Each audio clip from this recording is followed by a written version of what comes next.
news comes first. This is ABC-7 Extra. Welcome to ABC-7 Extra. Good evening, I'm Eric Elkin. On Tuesday, the federal government said in a court filing it would not seek the death penalty in the August 3rd Walmart shooting case. But remember, the alleged shooter is also facing a state charge of capital murder, and the district attorney's office is on record that it plans to seek the death penalty. It's been nearly 3.5 years since that horrific day, and still no trial at either level. Let's first take a look back at how we got to where we are now. August 3rd, 2019, 23 people killed, dozens more wounded and impacted forever. The alleged gunman, Patrick Crusius, arrested behind the Walmart. The next morning, El Paso District Attorney Jaime Esparza makes his intentions clear. I can tell you from the outset, the state charge is capital murder, and so he is eligible for the death penalty. We will seek the death penalty. The man to his right, U.S. Attorney for the Western District of Texas, John Bash. 3 days later, on August 7th, President Trump visits El Paso, heard saying to Bash, President Trump actually directly telling John Bash, get the job done. 2 months later, on October 10th, Crusius arraigned. He pleads not guilty. It's the first and only time the public has seen Crusius in the now more than 3 years since. His defense team making its fight about this. Mr. Stevens and I are morally opposed to the death penalty. Then on February 6, 2020, the federal government charges Crusius with 90 counts of federal hate crimes. And then he committed these violent crimes to frighten and intimidate the Hispanic community. Hate crimes physically wound and psychologically harm victims. But we're ready for this fight. DOJ was quite literally born for this fight. It's in our DNA. But then the COVID-19 pandemic gripped the world, halting our way of life as we knew it, including the justice system. In October 2020, U.S. Attorney John Bash announces his resignation 1 month ahead of the presidential election. In that election, Ivan Rosales is elected the new El Paso District Attorney, replacing a retiring Jaime Esparza in January 2021. A year and a half later, the district court judge issues a gag order after Rosales suggests the state case could start before the federal case. Her tumultuous tenure doesn't even last 2 years. All while that unfolds, Jaime Esparza reemerges, nominated in October 2022 to be the next U.S. Attorney for the Western District of Texas and prosecute the federal case. He's sworn in December 12th as the U.S. Attorney, 2 days ahead of the District Attorney. Rosales is set to resign. Texas Governor Greg Abbott then appoints Bill Hicks as the next El Paso DA. On December 21st, he's sworn in to finish Rosales' term, clean up the office, and lead the state's case against the alleged Walmart shooter. And 5 days ago, federal prosecutors make it official. They will not seek the death penalty. Joining us now on ABC-7 Extra is the El Paso District Attorney Bill Hicks. Mr. Hicks, thank you so much for taking some time tonight on ABC-7 Extra. I want to start with what we just saw and what just happened over the last couple of days. The federal case, ultimately federal prosecutors deciding that they will not seek the death penalty in the Walmart case. As it pertains to the state case, I know there's a gag order in effect, so we will not violate the gag order. But I want to get your reaction first to the federal government's decision to not pursue the death penalty in this case. Were you surprised? Well, I'll tell you that first off, it's very important for everyone to understand that there are two cases, two separate and independent cases that were proceeding along at the same time. The federal government's case was going to go first because they have the Walmart shooter in custody. The state's case is proceeding second. So whatever the federal government does, they do on their own. Whatever we do on our own. So while we are using the same evidence, the same investigators, the same evidence, the same people that did the investigation, they proceed separately and independently. So when we heard what the federal government did, we did not have any insight that it was going to happen beforehand. Nobody tipped their hand to us. We heard at the same time as everybody else. Of course, our reaction is, well, it is what it is. We don't have any control over what the federal government does. We are, the death penalty, the notice of intent to seek the death penalty has been on file. It remains on file, and we intend to continue on track regardless of what the federal government has done. Now, there are aspects of the fact that the federal government has the Walmart shooter in their custody, and that does affect what's going to be our ability to go to trial and our ability to proceed. We're looking into how their plea or their removal of the death penalty and seeking only to have life in prison, that procedure and how that's going to affect our ability to go forward, we're looking into that. There are some legalities that we're researching, making sure that we can go forward, how that's going to affect our ability to go forward. But I want it to be clear that our intention is to continue forward seeking the death penalty as previously pled. Public perception is, once they hear, just like you did, that the federal government will not seek the death penalty, there were a lot of people upset with that decision in this community in particular. And I think public perception from that point is, well, now the state case is really important and that much more important. Not that your work isn't important otherwise, and I'm sure you're not approaching it as though we don't have to do anything if the federal government takes care of it, but now all of a sudden, do you have a moment where you recognize what is on your plate now and where you want to go with this that the federal government has chose not to? Well, as you know, from the very beginning of my taking this office, the number one priority has always been to get this case back on track. I think that there have been some issues in the past that the case hasn't been properly handled, properly addressed, or properly prioritized. So from the very beginning, this case has been number one in our priority list of getting it back on track.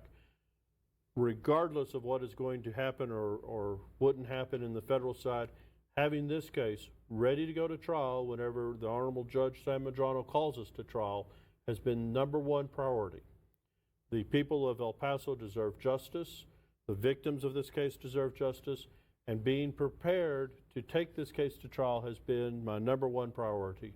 So I don't know whether or not the federal case was ever really in my thought process as far as what they do is going to circumvent or take away what we were going to be able to do, as much as I wanted to make sure that we were prepared to go forward. If at any point we were not able to go forward because of logistics or the law or what have you, that's the way it may work out. But we were always, my goal is we were always to be prepared. When the federal government announced those federal hate crime charges back in February 2020, then U.S. Attorney for the Western District of Texas, John Bash, had made a point of working in parallel with the state, which of course at the time was District Attorney Jaime Esparza. Now Jaime Esparza is in that role as U.S. Attorney, and they are not seeking the death penalty. So you're seeking two different things ultimately. In part, you're seeking justice, which is similar, but in part different in terms of death penalty, no death penalty. How much do you foresee yourself working with the federal prosecutors as you work on your case? Well, ultimately, the trial is still the trial. Both sides have to prove beyond a reasonable doubt that these murders occurred. These 23 people were killed, the other 27 people were injured. We still have to prove that beyond a reasonable doubt, both sides. It's the punishment side of it that's a little different. But the punishment's always been a little different. On the federal side, you have a sentencing guidelines. It just functions differently on the federal side. Mm-hmm. In the state side, we're going to have to ask the jury to answer two very important questions. And depending on their answer to those important questions, then the judge will or will not impose the death penalty. So the punishment side has always been something that's going to function a little differently. Now it functions much more differently, but throughout, from the very beginning, we were always going to be doing the same thing, or essentially the same thing in our guilt, not guilt stages. I anticipate that we will still continue to work with the federal government and the federal prosecutors from, I don't know if it was the first week or early on in the second week after I had accepted the appointment. I started talking with the federal prosecutors and letting them know that once we got on our side, once we got our case organized and reset and were ready, that I wanted to meet with the federal prosecutors and go through our evidence, go through their evidence, make sure that we had everything lined up.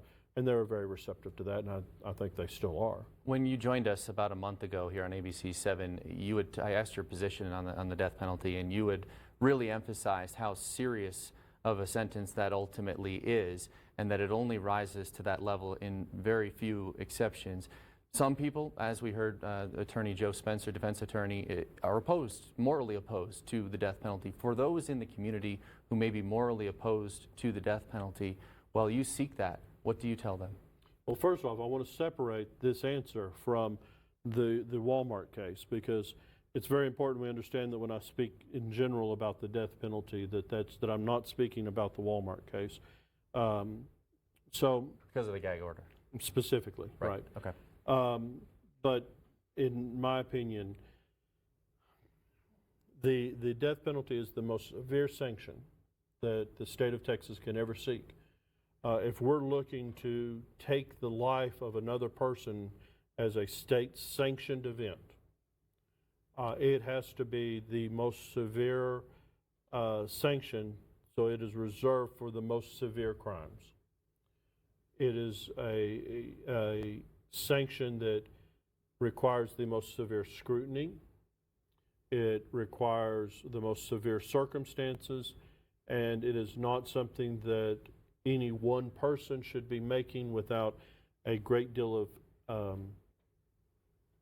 comment and influence from the leadership team that they've surrounded themselves with, from the investigation on the case, from the victim advocates, from the investigators on the case, from the prosecutors who are looking into the case.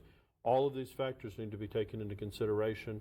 The individual's history, their mental and physical health, all of these factors need to be taken into consideration before me as a prosecutor am going to make that decision to seek that most severe sanction. In the most severe cases, it is the proper thing to do to protect society. And you've done that once in your career before. I have. As it pertains to the transfer of custody, once the federal case is wrapped up, I know the other day at your news conference you said, I can't get into what ifs, there's too many crystal ball questions, but I'm going to kind of ask you a crystal ball question. I may not get much out of it, but I'm going to ask it anyway. Do you have any anticipation of, once the federal case, the trial is wrapped up, whether it's, starts next January and takes however long, do you have any sense of how long that transfer of custody to the state could take? Well, you have to remember that in federal cases, things operate a little differently. Once you have a guilt, not guilt decision, whether that comes through a trial or whether it comes through a plea, either way, once you get that guilt, not guilt decision, then there is a several-month lag until the person is sentenced. The judge in the case, in any case, sets the date for sentencing. The probation department prepares a sentencing memorandum. Both sides have the opportunity to submit sentencing memorandums to the judge on why the person should receive a particular sentence, why they shouldn't receive a particular sentence. Depending on the case, sometimes both sides submit memorandums, sometimes only one, sometimes none. But you have that period of time, and then the person is sentenced. So even after the trial date, we're looking, if Mr. Cruces, if the Walmart shooter goes to trial in January when it's set, we're still looking at several months afterwards before he's sentenced. After that, I don't know when we're going to be able to get him back into state custody, or if we're going to be able to get him back into state custody. That's where that crystal ball comes into play. That's where I told you we were looking at several legal possibilities. I don't know. We're still researching that, and hopefully we'll have an answer sometime in the very near future. So that is priority number one, getting the Walmart case back on track, as Mr. Hicks has referenced, but there are several other priorities as he takes over the district attorney's office. Coming up next on ABC-7 Extra, we'll talk about the state of the DA's office now 1 month in to Bill Hicks being district attorney. You're watching ABC-7 Extra. Watch Smart Money Thursday on ABC-7 at 4 with Myro Capital Management. You'll learn how to save money the right way and make better decisions to set you and your family up for financial success. Smart Money Thursday on ABC-7 at 4, sponsored by Myro Capital Management. Using meth taught me everything about freedom, only not like you think. It taught me how easy it is to lose your freedom, how meth can take control until you find yourself doing whatever meth tells you to do. Before you get there, while you still can. Take a stand for yourself. If you feel yourself losing your freedom to meth, ask for help. Accept the help. It's worth it. You have the power to be truly free and be the person you want to be. I know. I'm Jan, and I'm free from meth. If you or someone you know is struggling with meth, call 1-800-662-HELP for 24-hour free and confidential treatment referral. Learn more at samhsa.gov/meth. For context, depth, and perspective you won't see anywhere else, tune into ABC-7 Sunday Extra. And tell me how that conversation goes when you encounter a patient who's obese. How do you speak with their family? Join ABC-7 Sunday nights at 10:35 as we bring you in-depth debates on the borderland's most pressing matters. Does it do anything for El Paso and the image of the border? The big stories, impactful issues, tough, fair discussions, only on ABC-7 Sunday Extra. 93.1 Kiss FM, today's best mix. Where Mike and Iris starts your day. Open the 93.1 Kiss FM mobile app.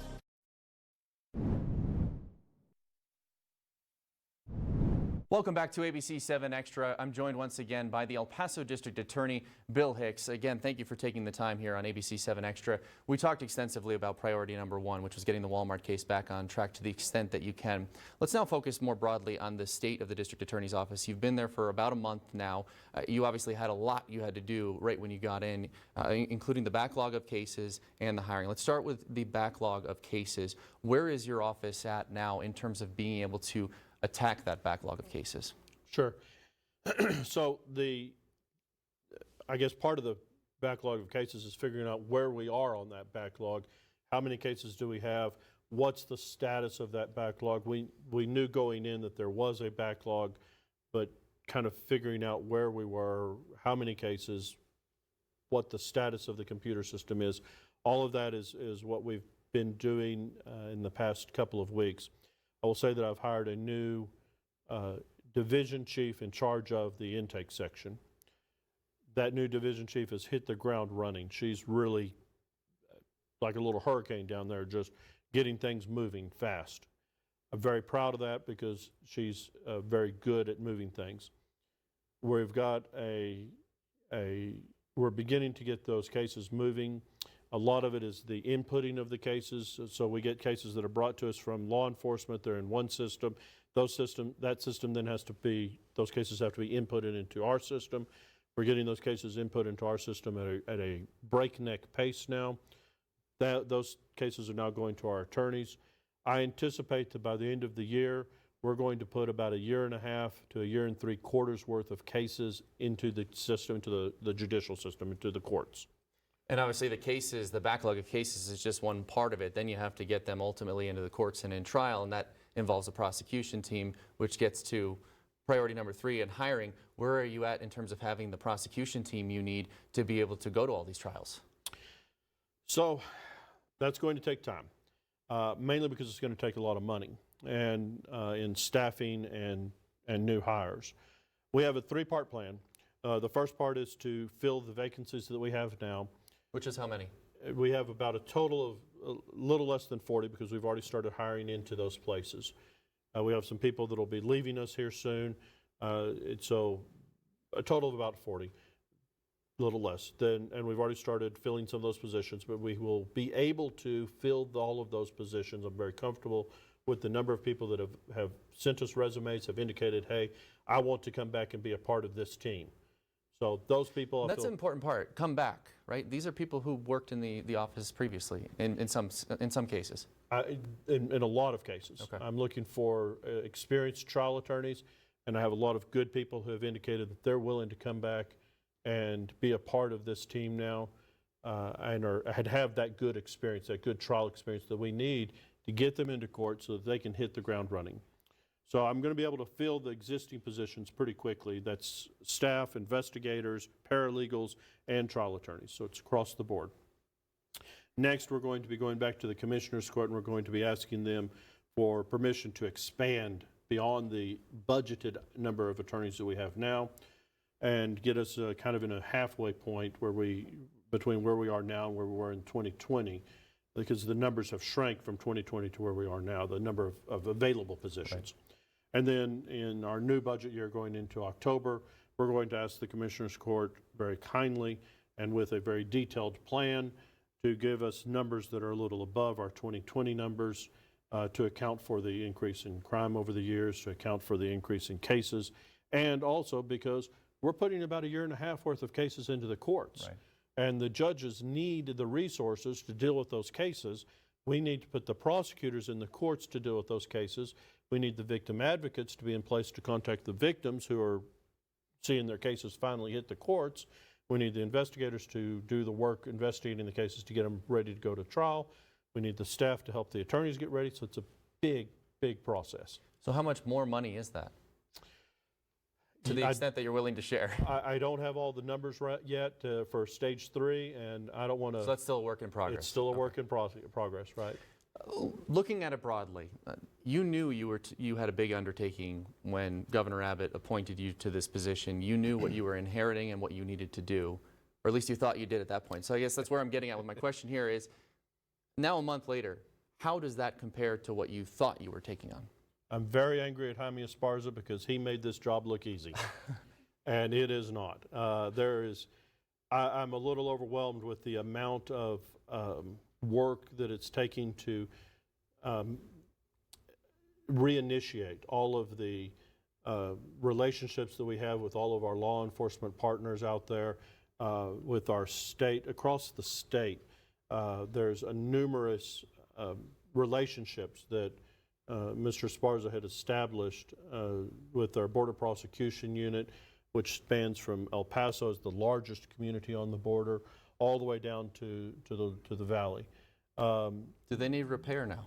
They do. They do. Has that been easy? It actually has been. Okay. People have been eager to come back to the table and have been very welcoming to have the district attorney walk back into those rooms. They're very eager to have us back in the rooms. They're very eager to renew those relationships. On the Border Prosecution Unit, El Paso is the largest community on the border, should have a very large say in what's happening along our border. And that voice has been absent. So I'm very happy to be back in that Border Prosecution Unit and be able to have a voice in what's happening in prosecutions along our border. Just in the rooms in El Paso, among all of our law enforcement, we have a great law enforcement community in El Paso, and the district attorney should be in those rooms, having the ability to have a voice in those rooms, to hear from the law enforcement communities, and to be also to have a voice in those rooms. So it's been very gratifying. Everyone has been extremely gracious in welcoming me on behalf of everyone, the El Paso community, welcoming us back into those rooms, and it's been great to be back in those rooms. Speaking of the El Paso community, you mentioned the law enforcement community, but maybe I'll give you a minute here just to speak to the El Paso community. What do you want to tell them in terms of where you're at now and your goals and your ambitions with everything that you have that you're taking on? And obviously, in the backdrop of all this, of course, is the Walmart case as well, which is now even, again, back to what we were talking about before, that much more magnified for those who really want to seek the death penalty. But I'll tell you, it's not just the Walmart case. Sure. We have several murder cases. We have another capital murder case coming up. We don't try our cases in the media. We try them to a jury. So I don't want to talk a lot about, with pretrial publicity, about our murder cases and our capital murder cases coming up this spring and this early summer. But we have some big cases. And I've been meeting with those families because it's very important that we have this communication with our victims of crime in our communities. We've re-emphasized the importance of our victim assistance, our victim advocate program. We're taking the steps and to reorganize ourselves and begin that building process. But it is a building process. We're not there yet. It's going to take time. I know that there are many people out there who are upset, who are disillusioned, who are not right with me yet, and I understand that. And it's going to take time to earn that trust, and we're going to do it step by step, piece by piece, day by day, month by month. We're going to do it. We're working hard for everyone. We have a great group of dedicated public servants in our office, and we're dedicated to serving the public day by day, case by case, piece by piece. District Attorney Bill Hicks, thank you so much for the time tonight on ABC-7 Extra. Really appreciate it. Thank you. You are watching ABC-7 Extra. We'll be right back.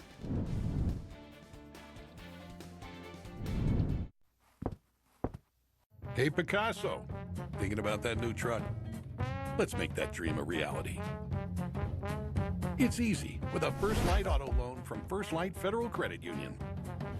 Just go to firstlightfcu.com and apply online today for your pre-approval and no payments for 90 days.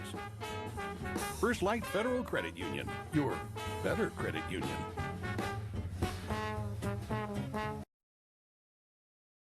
The Sunbolt cars are back at Oscar Leaser's Hyundai of El Paso, and they're available direct to you for a limited time. Sunbolt Elantras and Sonatas, Tucsons and Santa Fe's, even Palisades, fully stocked and fully equipped. All available with zero cash out of pocket. Interest rates as low as 2.9% and payments as low as $199 a month. And Oscar Leaser's Hyundai of El Paso is fully stocked today. The cars, crossovers, SUVs, and electric vehicles you want. The Sunbolt cars are back at Oscar Leaser's Hyundai of El Paso. Attention Las Cruces. Advanced Neurology, Epilepsy, and Sleep Center is the only certified epilepsy center in a 250-mile radius that offers the most accurate, cutting-edge technology necessary to diagnose these symptoms. Now you don't have to take your loved ones to Albuquerque to get these great services. We are led by Dr. Amar Harakar and his practitioners, and they will care for you in a comfortable and professional environment. If you or a loved one is suffering from seizures, please call Advanced Neurology, Epilepsy, and Sleep Center today. You deserve to live a normal life. Call now.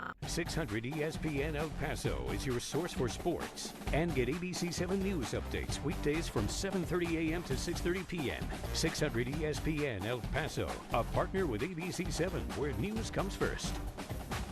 93.1 Kiss FM, today's Fast Mix, where Mike and Iris starts your day.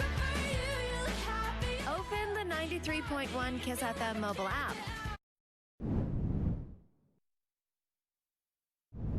Welcome back to ABC-7 Extra. I'm Eric Elkin. As we discussed off the top, the federal government will not seek the death penalty against the alleged Walmart shooter. That is strictly for the federal case. The Department of Justice does not share a reason why it's not seeking the death penalty, merely stating it won't seek it.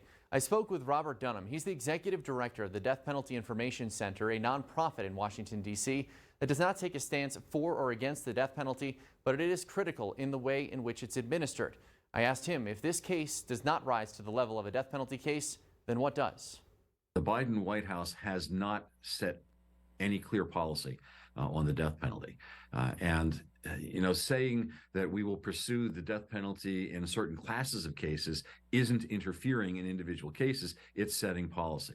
The Biden administration hasn't done that. And so into the vacuum, you have the decisions made by Merrick Garland.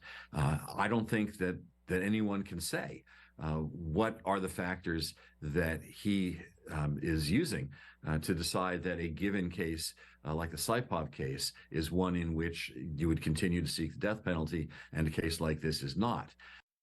That Saipov case he's referring to is the 2017 terror attack in New York City, in which 8 people were killed, a dozen more were injured when the U-Haul truck the suspect was driving accelerated to 66 miles per hour into that crowd of people. Attorney General Merrick Garland chose to continue to pursue the death penalty in that case. So at this time, we have very little insight as to why the federal government made the decision in the Walmart case, but it's clear El Paso District Attorney Bill Hicks plans to seek the death penalty if and when the alleged Walmart shooter is turned over to the state after his federal trial and sentencing.